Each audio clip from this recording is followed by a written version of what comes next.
飲奶嗰個嘅碳排放有啲高啦。咁其實咧，我想講咧我唔係咁飲得奶嘅，大家係咪都係㗎？一飲奶即屙嗰啲啊？即係一飲係啊，一飲港式奶茶咁咧，隔離就要去廁所準備定紙巾咁。咁其實我哋人體咧，其實牛奶儘管佢哋嗰個嘅嗰個叫營養好高喎。原來我哋亞洲人有90%人都有呢個乳糖不耐受。咁但係你冇得避免嘅喎，因為滑啊嘛，好味啊嘛，係咪啊？咁除咗乳糖不耐受之外，其實原來我哋人體咧好多嘅一啲嘅 enzyme 咧係消化唔到牛奶嘅營養。其實你基本上你飲幾多，你根本就吸收唔到啲營養。其實你變咗飲奶只係攞嚟享受。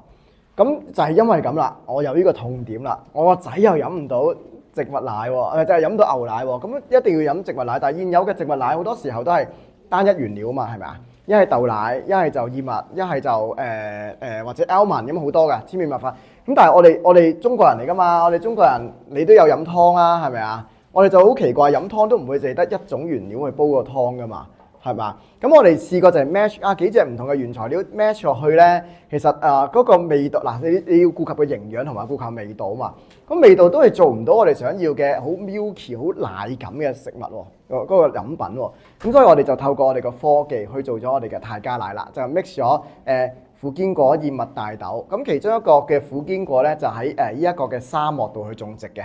咁啊，唔單止可以抗沙漠化啦，鄉村振興啦，仲可以令到我哋每一個人可以食得更加健康，因為苦堅果含好豐富嘅抗氧化物，對我哋嘅皮膚，係啦，靚啦，對我哋眼仔都好好，因為佢個 omega 都好高。咁所以其實咧，喺營養嘅角度，喺食物科技嘅角度，以至就係喺個碳排放嗰個角度，其實係咯，泰加奶不二之選啊！所以我哋大家飲多啲啦 ，OK。我哋一陣有冇得試飲㗎？準備夠㗎啦，係啊！記住 follow 我哋 IG link in 啊 ，OK。泰加奶喺我哋嘅右邊 ，espresso 有一樣嘅左邊，左邊一上半左右啊。係啦，上半左右係咪？記住杯咖啡攞杯嚟溝埋個杯嚟。